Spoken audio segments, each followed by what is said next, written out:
Since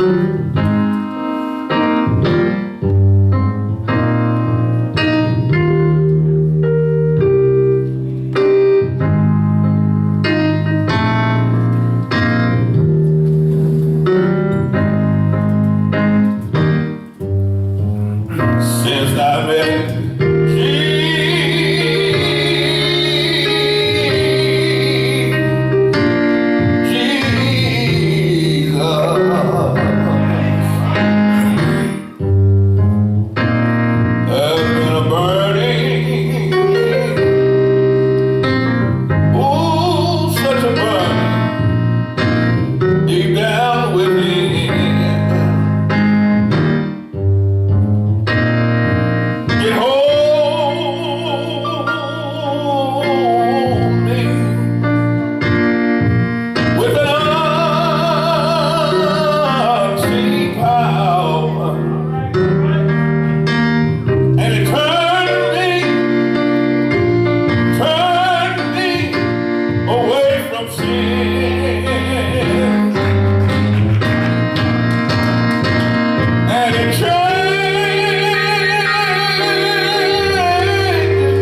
the book of Job,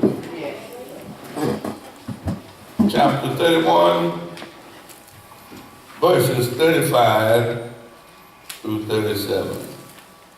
And then we go move over to chapter 38. Amen.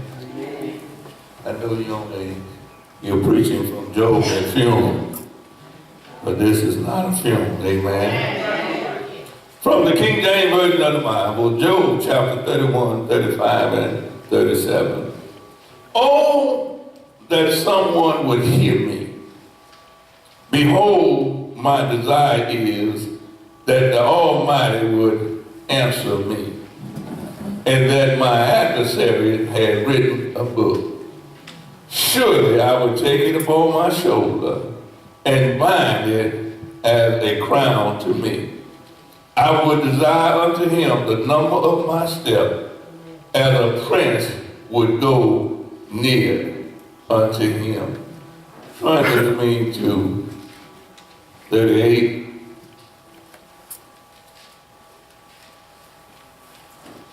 Then the Lord answered Job out of the whirlwind and says, who is this that darkens counsel my word by word without knowledge? Gird up now thy loins like a man, for I will demand of thee an answer thou me. Where was thou when I laid the foundation of the earth? Declare it, thou hast, if thou hast an understanding.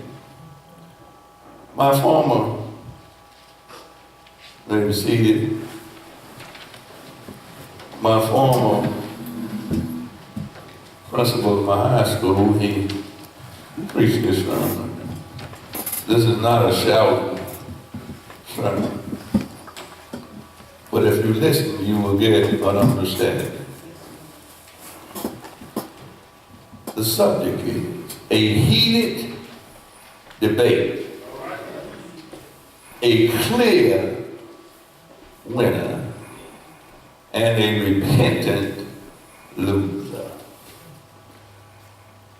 Job is asking God, he's questioning God. And what I got from this is God gets tired of us and some of our mess.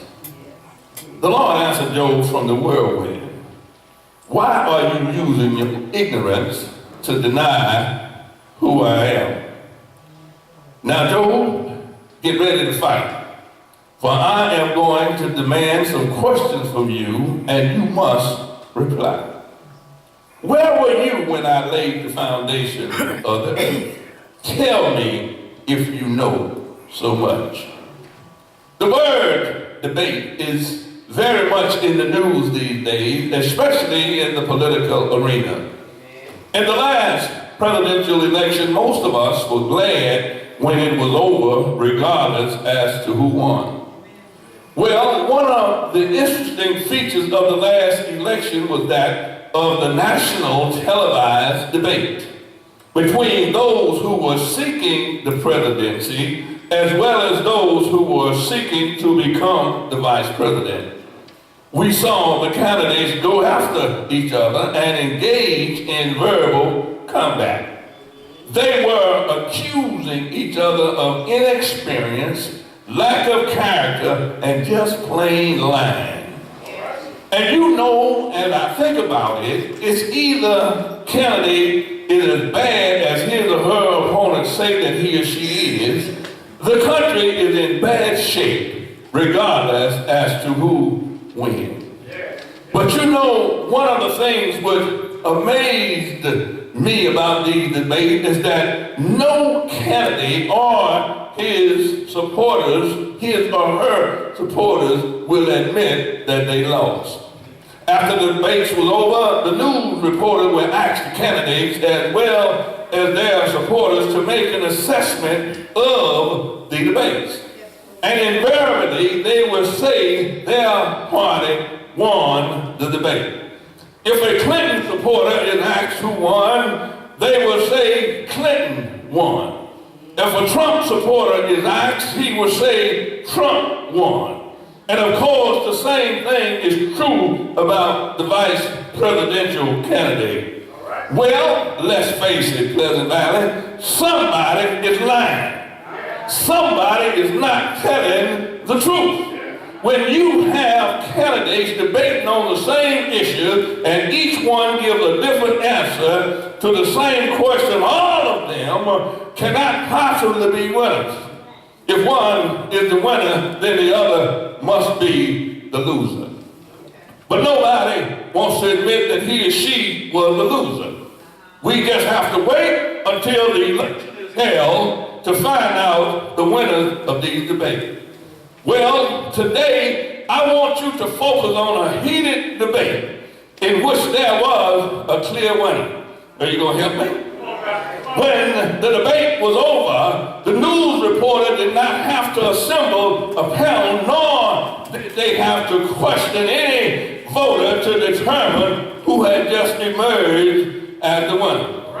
It's quite obvious to both parties and to all who were concerned, and the loser was the one to admit that he had lost, and his initial reaction was to repent and ask the winner to forgive him for challenging him to a debate. Now, as you take a look at the two parties who were debating, you really don't have to wait until it's over to tell who the winner is. You will see this debate was between, y'all ready? This debate was between the Almighty God and a man whose name was Job. I need you to talk to me. And any time a human being is bold enough, have the nerve enough, daring and cunning and the brazen audacity to challenge God to a debate, he or she is a loser from the start. Well, I wish you helped me here. Have you ever looked at some of the implication of debating with God?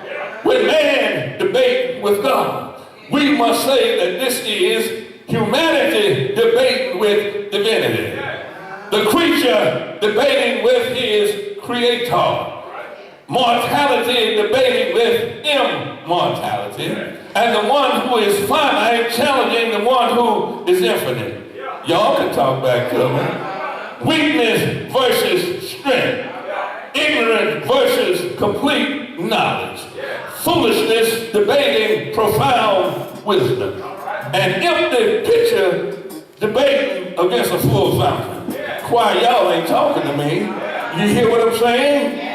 Yes, when a man decides that he wants to debate with God, he must be forewarned that, first of all, you are out of your class. Are y'all gonna help me? Debating, you're out of your class from the beginning. Now, the issue was being debated was, listen to this, whether or not man has a right to call God into questioning concerning his actions. And whether or not God owes man an explanation concerning anything which he does. You can talk back to me.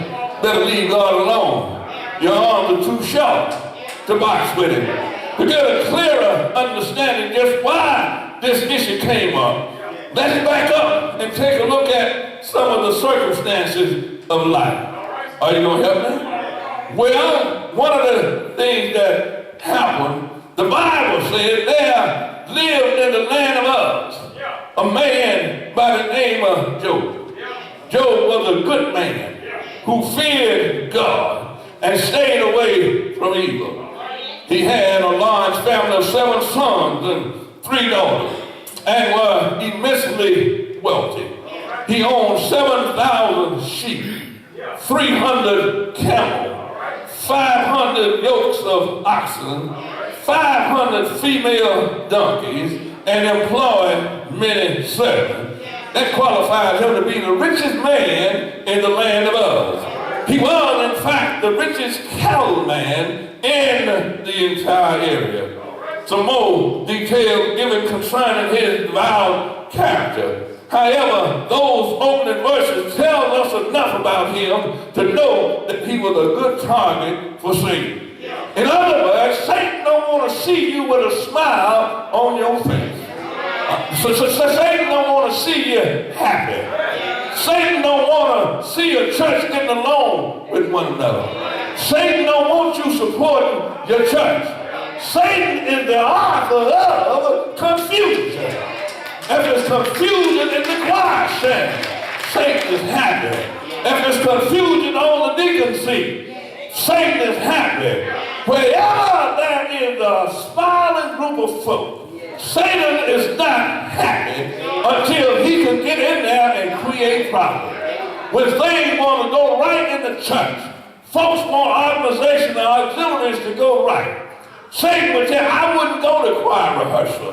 Y'all can talk to me if you want. I ain't lying because I was here yesterday. So I ain't lying. I wouldn't pay no tithe. I wouldn't support the church. Satan is happy then. Some more details concerning the divine character. However, the opening verses tell us once again that he was a what? A good target for Satan. Satan don't want to see a smile on your face. Satan don't want to see families getting along. Satan don't want no organization that's doing all right. But Job was a good man. Job was a rich man. And he had a combination which Satan does not like. Satan does not like to see God's people prosper. Satan don't want to see God's people prosper. He knows that if God's people as a whole enjoy the blessing of prosperity, more of his followers going to go on God's side and leave his camp and sign up with God. It's kind of like that in politics. People usually vote with a pocketbook mentality. All you have to do is look at what we just came through. He done already told us he's going to make America what? Great again. But we are not included. Now, let me back up. Let me back up. As I was looking at the television, it's some of us.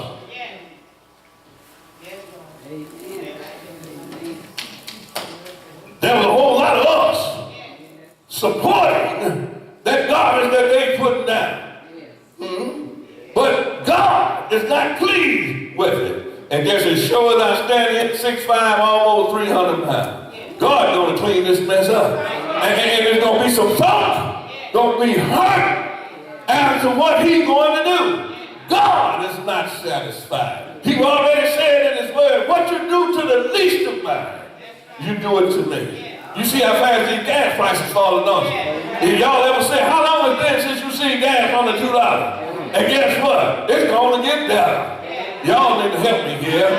Yeah. So when Satan observed a righteous man who was moving up the economical ladder, it upsets him to no mean. And he would do everything within his power to destroy you. If you've never had a problem in your life, if you never had a storm in your life, boy, you better go somewhere and get you some weather, some wet weather gear and some cold weather gear, because Satan going to stop by and pay you a visit. But I stand here today to encourage you to do one thing. Just hold on to God's unchanging hand. I wish I had some help. If you're going to live for Christ, if you are going to live for Christ, by his teaching, and you are enjoying some of the material benefit which the world has to offer. It upsets Satan to no mean, and he will do whatever he can to get you on his side. Matter of fact, you better watch out for Satan. He has his eyes on us. If you have love in your heart, if you got love in your heart, a little money in the bank, Satan has your name on his get-to list. Don't be surprised if he pays you a visit and try to break you down. This is exactly what he did to Job. Satan went to God and asked God permission to throw the book at Job. Satan told God the only reason that he is trusting in you, leaning and depending on you, is because you have built a fence around him, and you won't let nothing happen to him. That's the reason why he's so rich. Satan went on to God and said, said, but I tell you what, this is a conversation between Satan and God. I tell you what, if you allow me to get next to him, I'll make him cuss you to your face. And I'll cause him to die, cause you to die. Just let me take away some of those possessions. And I'll prove to you that I'm right and that you're wrong. It take a bold individual to tell God that he's wrong. Are y'all gonna help me? Well, God told Satan, he said, I tell you what, I'm gonna grant you your wish. But it's one thing that I don't want you to do.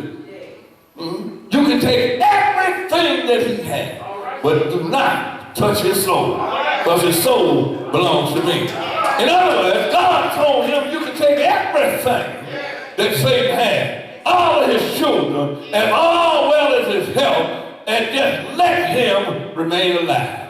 You see, and then, Lord have mercy, and the one that's supposed to be his helpmate. Yes, come on now. Come on. Ooh-wee.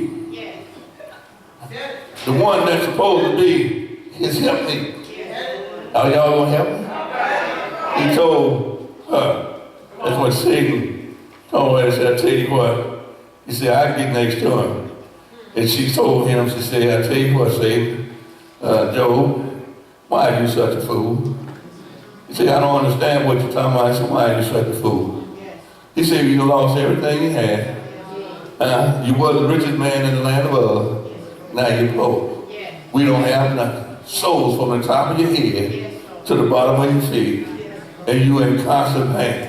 Why don't you cuss that man and just go on and die? But what did say? What did Job say? Woman, you sound like a foolish woman. I'm going to get him to go ahead from God. Satan got busy in a short time. Just about all of the bad things which could happen to the person happened to Job. In the space of one day, he went from riches to rags. In the space of one day, he went from the wealthiest man in the nation to the poorest man in the country. That's a bad situation, isn't it? In the space of one day, he fell from the top of the economical ladder to the bottom of the financial totem pole. Yes, in the space of a day, he dropped the status of a multi-billionaire to the status of being economically flat broke. If you ever seen a man fall from the top to the bottom, just look at Job. One day he had 7,000 sheep, 3,000 cattle, 5 yokes of oxen, and 500 donkeys, 7 boys and 3 girls, and the next day he didn't have what? Anything. Had no sheep, no cattle, no oxen, no horses. On one day, he had a multitude of hired servants. And the next day, while all of them were dead, and only a few remained alive. And in addition to being in shock, they had no place to work, and they didn't have anybody to pay their bills. That's a terrible situation. But I stopped by today to tell you the same folk, well, y'all can help me in a moment. The same folk that you mistreat on your way to the top. Oh, you're going to pass them, so y'all. You're going to pass them on your way back down. Are you going to help me? One day, Job was in perfect health. But the next day, he was flat broke, with painful and sores from the top of his head to the sole of his feet. One day, Job was the most influential and admired, honored, and respected man in town. And the next day, he was just a nobody. Are y'all going to talk back to me? And then it says that Job was despised, an outcast who had been driven to his home, from his home to the city dump. Y'all remember the prodigal son, don't you? Boy had everything he needed, but his head got too big and told his dad, I want everything that belongs to me. And he went off into a full country, partying and boogieing and just doing everything. But one day, he found himself in the hog pen. And for those city folks who don't know what country life is all about, eating slop from the trough. Eating some stuff that the hogs wouldn't even eat. there ever was a person who knew what it meant to go from the top floor of society to the basement of human life, it was Job. If ever there was a person who dropped from the status of Mr. Somebody to Mr. Nobody, and one day it was our brother Job. But do you realize that his initial reaction to this adverse and certain turn of event was not to ask why? His first words after hitting the bottom was, I came into this world naked. Are y'all gonna talk back to me? I came naked from my mother's womb, and I shall have nothing when I die.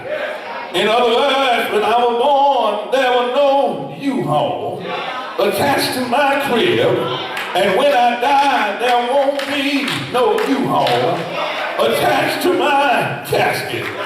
It was by the benevolence and providence of God that I was able to accumulate all of my possessions. It was by the permissive providence of God that they had been taken away from me. I didn't call God into question when he filled up my storehouses. Therefore, I don't have no right to call him into question now. Are you going to help me? God didn't ask for my permission to make sizable deposits into my bank account. So by the same token, he was obligated not to ask my permission to make withdrawals from my bank account. When God was handing out, I didn't ask him why. Now that he's picking up, what gives me the right to ask why? Stop by today to tell you that Job was talking to his so-called friend. Can I get a witness? Everybody that pat you on your back don't mean you no good. Everybody that skin and grin in your face ain't your friend. Are you gonna help me? I heard what Job said when God was handing out my blessing. I didn't ask why. So why? Now he's taking them back from me. Should I ask why? Can I get a witness? When God was passing out his blessing, not one time did I ask him why. So now that he is repossessing his commodities, I'm not going to ask him why. I'm just going to say this. The Lord, y'all don't hear me? I say the Lord gave it to me. And the Lord is taking away. Blessed be the name of the Lord. Well, that was Job's initial reaction to his adverse circumstances. But after a long time of suffering, sitting down, listening to his friends, and after some unsympathetic words from his wife, this is what Job did. Job's patience started to come apart at the scene. His faith was put to an ultimate test. I don't know that the combination of physical pain and moral torture can drive you crazy. But if you do like Joshua, just hold on. Y'all always help me.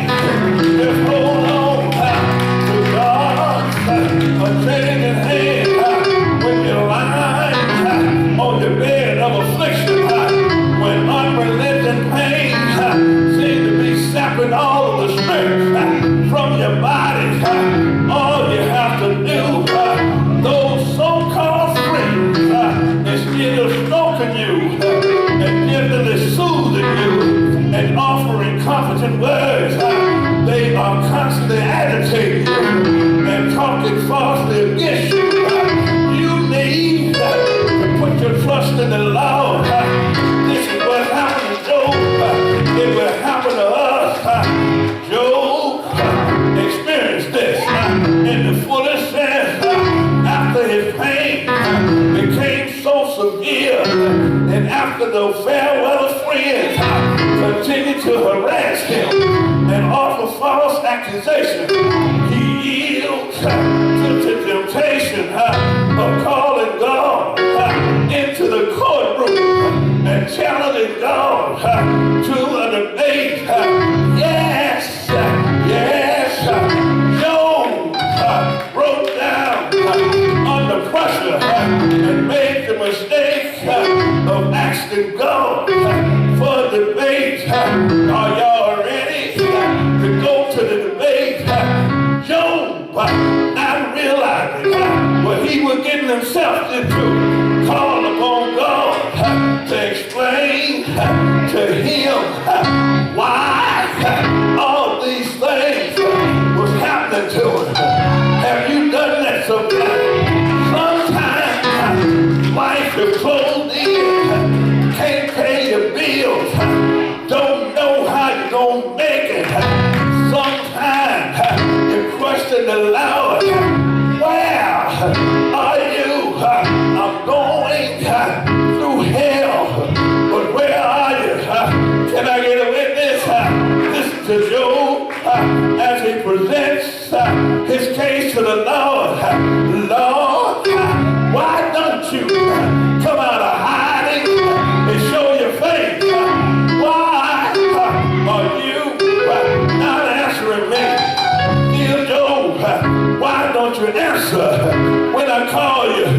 What have I done to bring all of this suffering on me? What great sin have I committed to cause this misery and pain? Tell me, why, Lord, I think you owe me an explanation as to why these things are happening. Can I get a witness? Have I been unkind to my neighbors? Have I cheated or swindled anybody out of everything? But I heard God was so patient, he just sit back and waited on Job to finish dialogue. When Job finished with his bold demands, a friend by the name of Elihu, who had been listening to him, spoke up and said, Job, you have gone just a little bit too far. You can mess with us, but you have gone crazy. You're out of your mind. You are questioning the man by the name of God. He says, as long as you were pondering why God had you wrapped up in his good graces, but when you started acting ignorant, listening to your friends and that wife of yours, and started questioning the Lord, you had gone just a little bit too far. Elihu went on to say, Job, you better get you some answers real quick, for God has already said he is willing to debate with you, but he has some mighty tough questions. Are you ready to answer his questions? As soon as his friend had finished talking to him, Job looked up and saw spinning dust, which was being propelled by a whirlwind. I'm getting ready to go into the debate with you. Is he all right? Is he all right? I heard that Job was on the scared side. When Job realized he was in the presence of God, it frightened him out of his senses, and he began to shake like leaves on a tree. But before he could recover from the shock of being in the presence of God, the scripture said, out of the whirlwind, God questioned, are y'all going with me? Is he all right? Can I tell you about the debate debate. And God says, who is this humanoid who wants to take on me in a debate? Who is this infinite power, pile of dust, who I scraped up, shaped and molded into the form of a man? Who is he who want to challenge me? But I heard the writer say, he told Job, stand up, pull up your pants, and get ready for this fight. We get ready to fight. Boy, you don't know who you're messing with. If you don't know who God is, you better leave him alone. If you don't know who God is, touch not his anointing and do his children no harm. Stand up, Mr. Job. I like what he said. Stand up, Mr. Job, because you have to defend yourself. Well, are you ready? I'm giving you consent. First of all, I think it's only fair for me to establish the ground rules. Y'all know who's talking now. Job that had his shot, and now my Lord and your God is talking to Job. There's a ground rule is we can settle the whole matter in one session. The second rule, there won't be no net, no moderator, just the two of us. You done talk to me. Now, Mr. Job, I'm getting ready to talk to you. The third rule is I will ask the first question, and before I ask the second question, you have to answer the first question. You must give me an answer before you are allowed to ask me a question. And if you can't answer any of my questions, I'm going to keep on asking you until you declare the winner. Are y'all with me? Don't go to sleep on me. We're going to talk about this debate. Well, Mr. Job, are you ready to begin? You had a whole lot of questions that begun with why. But Mr. Job, I got some questions, but they don't start with why. My questions start with the word where. Can I get a witness? Are you ready? Where were you, Mr. Job, when I slayed the foundation of the earth? Job looked at God with a puzzled look in his eye. Where were you, Job, when I laid the cornerstone? There was. Job was still looking at it. Where were you when I determined the circumference of the universe? Where were you, Mr. Job? Were you holding the other end of the chalk line when I measured the diameter and fixed the boundaries of the cosmos? Come on, Mr. Job. I need you to talk to me. Tell me, this was supposed to be a debate. We were supposed to be engaged in a dialogue. Well, I'm not going to be giving a monologue. Tell me, Mr. Job, where were you when I focused my X-ray eyes upon darkness and turned darkness into day? And when the daylight left, darkness came about. Tell me, where were you? Job still looking at the Lord. Where were you, Job, when I spoke the words, let there be light? And there was light. And faster than a split second, the chaos turned into a universe of illumination. Job, where are you? Job, I'm still talking to you, but you ain't saying nothing. Where were you, Job? You wanted some wise. Tell me, well, give me some somewhere. Talk to me. Dr. Job, you are a geological scholar. Where were you when I took my right hand and scooped out giant scoops of dirt and made the mountain that's all around you? Where were you, Job? Where were you? Did you end up in a valley or on a mountaintop? Come on, Professor Job, get into this debate. It's one-sided. I'm the only one that's talking. Can I get a witness? But I heard.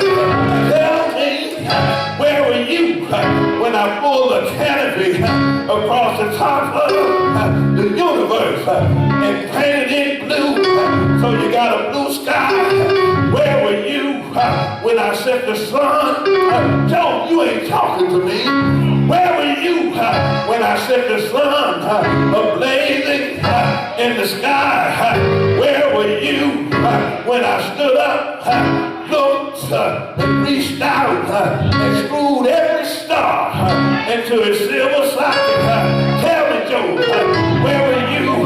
All you had was why, but I'm asking you where? Can I get a witness? Joe, where were you when these morning stars started shining? Mr. Joe, you mighty quiet. You ain't saying nothing. You are skilled in meteorology. Tell me, where were you when I fixed the various temperatures? Why is it so hard for you to answer? Where were you when I set the fall, when I set the autumn, when I set the spring, and I set the winter? Mr. Job, tell me, where were you, Mr. Big Stuff? Where were you? Listen to your friends.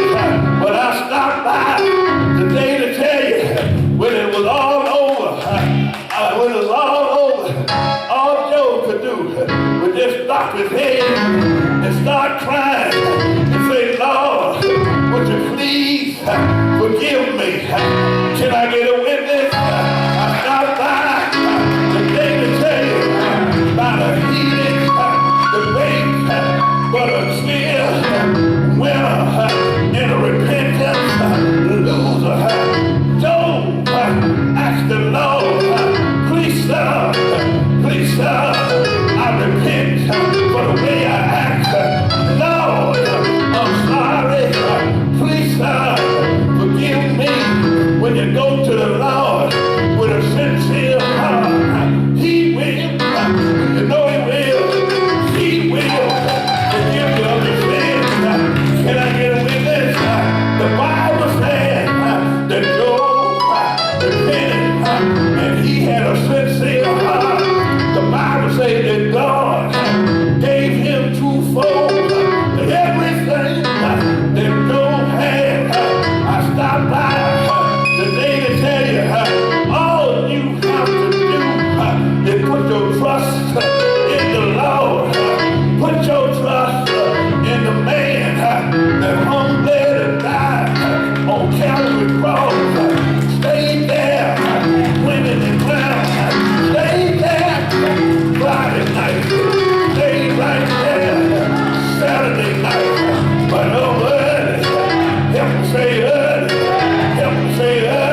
short to box with God. Only thing you have to do is just get your life straight with the Lord. And just lean and depend on Him. He's no shorter than His word. And He can't lie. He said, I'll never leave you, nor forsake you. And then I like what Pastor James said. Pastor James said, count it all joy. This is what Pastor James said. Count it all joy when you fall into divers temptation. Because your temptation is only to make you strong. If you've never been through anything, you can't be a testimony. If you've never been sick and He healed your body, you can't be a testimony that He's a doctor.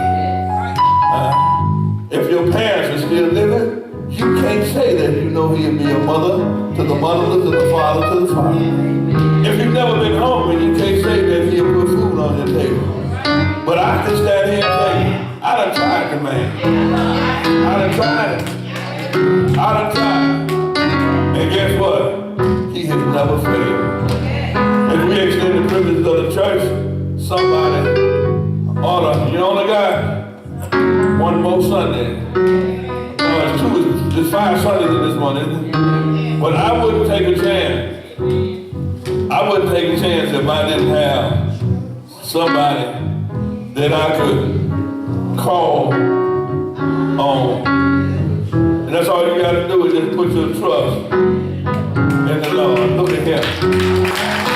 All you got to do is put your trust in the Lord. And He will make a way. Ain't no sense in questioning who He is. See, I done tried Him. I tried it for myself. And I know that He will answer your prayer. And you know what I'm going to do? I'm going to stay on the battlefield.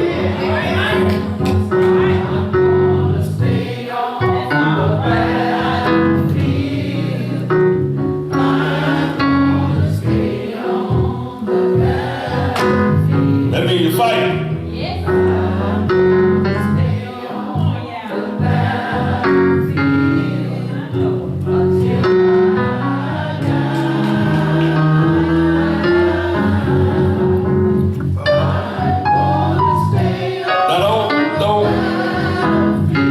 Don't say that if you're not going to do it.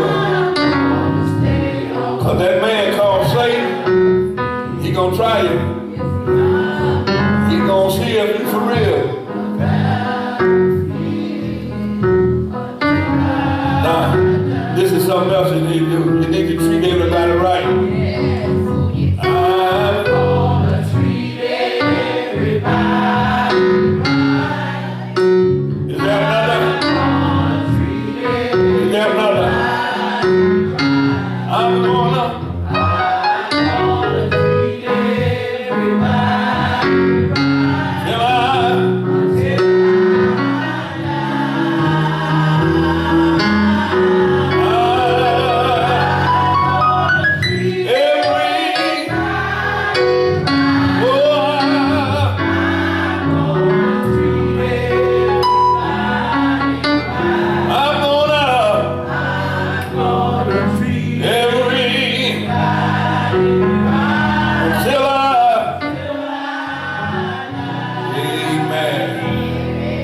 till you ought to be. That's all.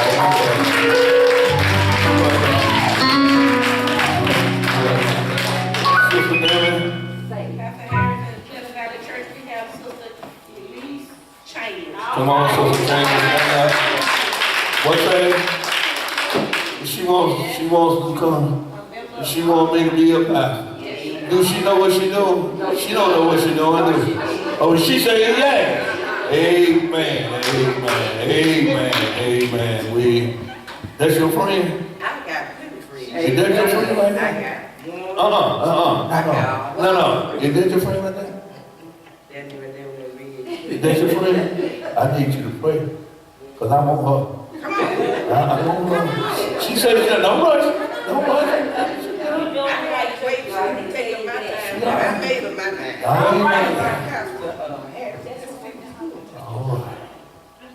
See, the Lord has a way. He has a way. I've been in this business now right at 26 years, and not one time that anybody came and united under my pastor have I told to come. Simply because when Sister Cheney did, I don't want her to go back out there and say, well, I know an old little about it, because that man just kept on bothering me and all. She did this, and then did you hear what she said? It feels good. Uh-huh. I remember reading, and I noticed you one day sitting in the room, and I worked with Ken for a number of years, Okay. and I asked Ken one day, I said, Ken, I see this big old tower. This big old tall man. That's what I said, I'm a dedicated, and I said, he said, that's my pastor. And I told Brenda, I said, who is it? She did. I did, I ain't got to ask. She asked me. I said, who is that big town man? That's what I said. And so when he told me, I said, I'm coming out there. Now, it took me a year to get here, the first time. That's how long it's been, you see what I'm saying? So I've been just taking my time. And Pastor, I got to tell the truth, you know, I got my hands in the lion's mouth now. Okay. And so, you got your hands in the lion's mouth, you can't just snatch it, you got to eat. All right. Miss Bell and them, they know my husband, Jack Taylor. That's my husband. That's my husband. Grew up down there. That ain't the line, is it? Yeah. Yeah, you lying, but I got the faith, though. I got the faith. and you know, Ruth remember my mom and my cheerleader, and then my travel dress, but travel dress didn't do nothing to me. But, you know, it's just a little bit too much going on, Okay. you know. I ain't gonna get into that. Well, I'm just telling you what I say. You know, just a little bit too much going on. And, you know, I'm not no flamboyant and showboat gal. I'm just me. Okay. And that's the way I've been for 54 years. Praise the Lord. 54. Praise the So Lord. now, you know, I'm going to come and do what I can, but I cannot, you know, I'm not working right now. All right. But the Lord going to make that work out the way I want it to, too. Well, let me ask you this. Are you with it? Where we at? See, I don't like for nobody doing anything blind. Are you with it to obey? That's a word that they don't use no more. Okay. Are you willing to obey and be guided by the bylaw of our church? In this folder is the bylaw. Are you willing to serve under me and accept me as your pastor? Well, that's all I ask now. Stand up, Sister Harris. Let me let you see who Sister Harris is. That's Sister Harris. Amen. All right. Now, the only thing that we require you to do at this church is to treat everybody right. Now, Sister Chambers, come here and sit down here with me. Yeah, let's sit on that. Now, you sit right there. And I'm going to sit right there. Now, if I know you ain't recording,